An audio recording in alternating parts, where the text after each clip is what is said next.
4. Uma tarefa desmedida, ao que parece, diante dela é natural perdermos o alento. Aqui está o pouco que pude entrever. Após o homem primitivo descobrir que estava em suas mãos, literalmente, melhorar sua sorte na terra mediante o trabalho, não podia lhe ser indiferente o fato de alguém trabalhar com ele ou contra ele. O outro indivíduo adquiriu a seus olhos o valor de um colaborador, com o qual era útil viver. Ainda antes, em sua pré-história antropóide, ele havia adotado o hábito de construir famílias. Os membros da família foram provavelmente os seus primeiros ajudantes. É de supor que a formação da família relacionou-se ao fato da necessidade de satisfação genital não mais se apresentar como um hóspede que surge repentinamente e, após a partida, não dá notícias por muito tempo, mas sim estabelecer-se duradouramente como um inquilino. Assim, o macho teve um motivo para conservar junto a si a mulher, ou, de modo mais geral, os objetos sexuais. As fêmeas que não queriam separar-se de seus filhotes desamparados, também no interesse deles, tinham que ficar junto ao macho forte. Nessa família primitiva, falta ainda um traço essencial da civilização. A arbitrariedade do pai e chefe não tinha limites. Em Totem e Tabu, procurei mostrar o caminho que levou dessa família ao estágio seguinte da vida em comum, os bandos de irmãos. A vitória sobre o pai havia ensinado aos filhos que uma associação pode ser mais forte que o indivíduo. A cultura totêmica baseia-se nas restrições que eles tiveram que impor uns aos outros, a fim de preservar o novo estado de coisas. Os preceitos do tabu constituíram o primeiro direito. A vida humana em comum teve então um duplo fundamento: a compulsão ao trabalho, criada pela necessidade externa, e o poder do amor, que no caso do homem não dispensava o objeto sexual, a mulher, e no caso da mulher não dispensava o que saíra dela mesma, a criança. Eros e Ananke tornaram-se também os pais da cultura humana. O primeiro êxito cultural consistiu em que um número grande de pessoas pôde viver em comunidade. E como os dois grandes poderes atuavam aí conjuntamente, cabia esperar que a evolução posterior ocorresse de modo suave, rumo a um domínio cada vez melhor do mundo externo e à ampliação do número de pessoas abrangido pela comunidade. Assim, não é fácil entender como essa cultura pode não tornar felizes os que dela participam. Antes de investigar de onde pode vir a perturbação, o reconhecimento do amor como um fundamento da cultura nos propiciará uma digressão, a fim de preencher uma lacuna deixada anteriormente. Afirmamos que a descoberta de que o amor sexual genital proporciona ao indivíduo as mais fortes vivências de satisfação dá-lhe realmente o protótipo de toda a felicidade. Deve tê-lo feito continuar a busca da satisfação vital no terreno das relações sexuais, colocando o erotismo genital no centro da vida. Prosseguimos dizendo que assim ele se torna dependente, de maneira preocupante, de uma parte do mundo exterior, ou seja, do objeto amoroso escolhido, e fica exposto ao sofrimento máximo, quando é por esse desprezado ou o perde, graças à morte ou à infidelidade. Por causa disso, os sábios de todas as épocas desaconselharam enfaticamente esse caminho. Não obstante, ele jamais deixou de atrair um grande número de seres humanos. Uma pequena minoria pode, devido à sua constituição, achar a felicidade pela via do amor, mas isso requer vastas alterações psíquicas da função amorosa. Tais pessoas se fazem independentes da concordância do objeto, ao deslocar o peso maior de ser amado para amar. Elas protegem-se da perda do objeto, ao voltar seu amor igualmente para todos os indivíduos, e não para objetos isolados, e evitam as oscilações e decepções do amor genital, afastando-se da meta sexual deste, transformando o instinto em um impulso inibido na meta. O que produzem em si mesmas desse modo, um estado de sentimento uniforme, terno, estável, já não tem muita semelhança exterior com a vida amorosa genital, tempestuosamente agitada, de que, no entanto, deriva. Nessa utilização do amor para o sentimento interior de felicidade, quem mais avançou foi, talvez, São Francisco de Assis.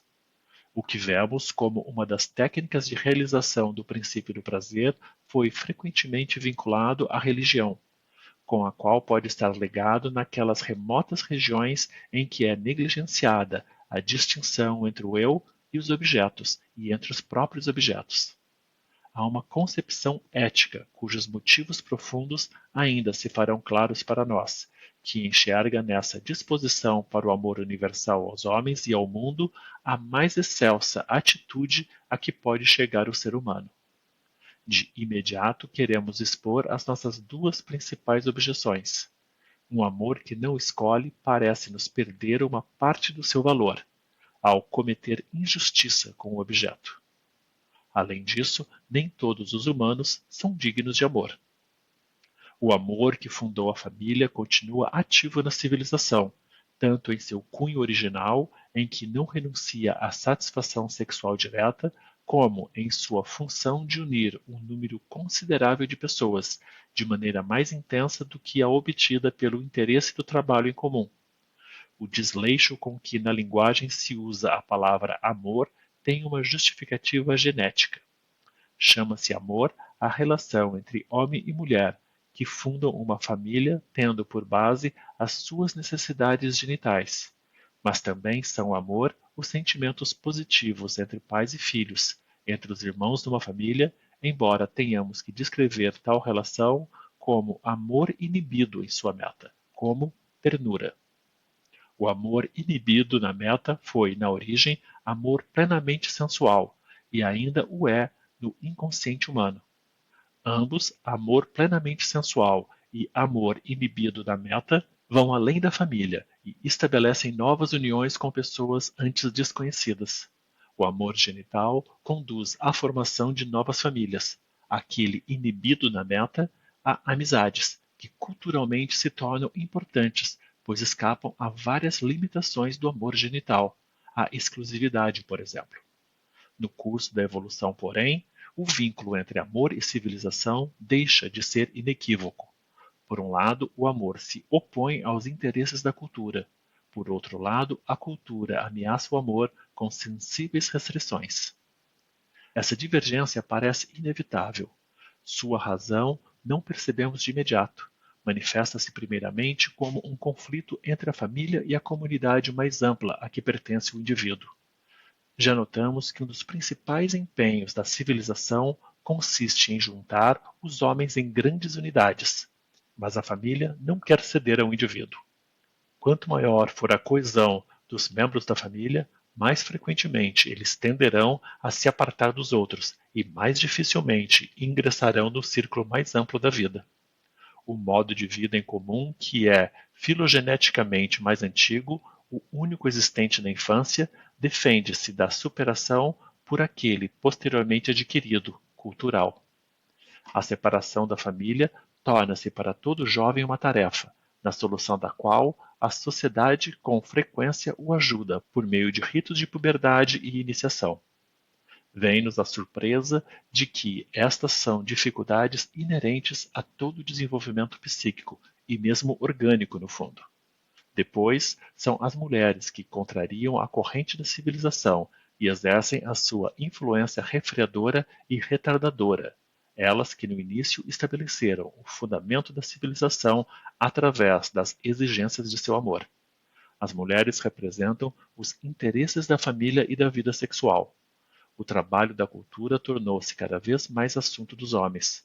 Coloca-lhes tarefas sempre mais difíceis, obriga-os a sublimações instintuais de que as mulheres não são muito capazes. Como um indivíduo não dispõe de quantidades ilimitadas de energia psíquica, tem que dar conta de suas tarefas mediante uma adequada distribuição da libido. Aquilo que gasta para fins culturais retira na maior parte das mulheres e da vida sexual. a assídua convivência com homens, a sua dependência das relações com eles, o alienam inclusive de seus deveres como marido e pai. Então a mulher se vê relegada a segundo plano pelas solicitações da cultura e adota uma atitude hostil frente a ela. Do lado da cultura, a tendência a restringir a vida sexual não é menos clara do que a de ampliar o âmbito da cultura. A primeira fase cultural, a do totemismo, já traz consigo a proibição da escolha incestuosa de objeto, talvez a mais incisiva mutilação que a vida amorosa humana experimentou no curso do tempo. Por meio de tabus, leis e costumes, são produzidas mais restrições que atingem tanto os homens como as mulheres. As culturas não percorrem todas a mesma distância nessa via. A estrutura econômica da sociedade também influi sobre a medida de liberdade sexual restante. Já sabemos que nisso a cultura segue a coação da necessidade econômica, pois tem que subtrair à sexualidade um elevado montante da energia psíquica que despende. Nisso a cultura se comporta em relação à sexualidade como uma tribo ou uma camada da população que submeteu uma outra à sua exploração. O medo de uma revolta dos oprimidos leva a rigorosas medidas de precaução. Nossa cultura europeia ocidental mostra um ponto alto nessa evolução. Psicologicamente, se justifica que ela comece por desaprovar as manifestações da vida sexual infantil, pois não há perspectiva de represar os desejos sexuais dos adultos sem um trabalho preparatório na infância. De modo algum se justifica, porém, que a sociedade civilizada tenha chegado ao ponto de também negar esses fenômenos facilmente comprováveis, evidentes até. A escolha de objeto do indivíduo sexualmente maduro é reduzida ao sexo oposto. A maioria das satisfações extragenitais é interditada como perversão. A exigência expressa em tais proibições de uma vida sexual uniforme para todos ignora as desigualdades na constituição sexual inata e adquirida dos seres humanos, priva um número considerável deles do prazer sexual e se torna, assim, a fonte de grande injustiça. O resultado dessas medidas restritivas poderia ser que nas pessoas normais, que nisso não se acham impedidas por sua constituição, todo o interesse sexual flui, sem perda, para os canais deixados abertos. Mas o que permanece isento de proscrição, o amor genital heterossexual, é ainda prejudicado pelas limitações da legitimidade e da monogamia. A civilização atual dá a entender que só quer permitir relações sexuais baseadas na união indissolúvel entre um homem e uma mulher, que não lhe agrada a sexualidade como fonte de prazer autônoma e que está disposta a tolerá-la somente como fonte, até agora insubstituível, de multiplicação dos seres humanos. Isto é naturalmente algo extremo. Sabe-se que demonstrou ser inexequível mesmo por breves períodos. Apenas os fracos se sujeitaram a uma interferência tão ampla na sua liberdade sexual. As naturezas mais fortes o fizeram apenas em troca de uma compensação, da qual falaremos depois. A sociedade civilizada viu-se obrigada a fechar os olhos para muitas transgressões que, segundo suas normas, deveria punir. Mas não cabe enganar-se na direção oposta e supor que tal atitude é inócua, por não atingir todos os seus propósitos. A vida sexual do homem civilizado está mesmo gravemente prejudicada. Às vezes parece uma função que se acha em processo involutivo, como nossos dentes e nossos cabelos enquanto órgãos. Provavelmente é lícito supor que, como fonte de sensações felizes, ou seja, no cumprimento de nossa finalidade de vida, sua importância diminuiu sensivelmente. Há ocasiões em que acreditamos perceber que não somente a pressão da cultura, mas também algo da essência da própria função nos recusa a plena satisfação e nos impele por outros caminhos. Pode ser um equívoco, é difícil decidir.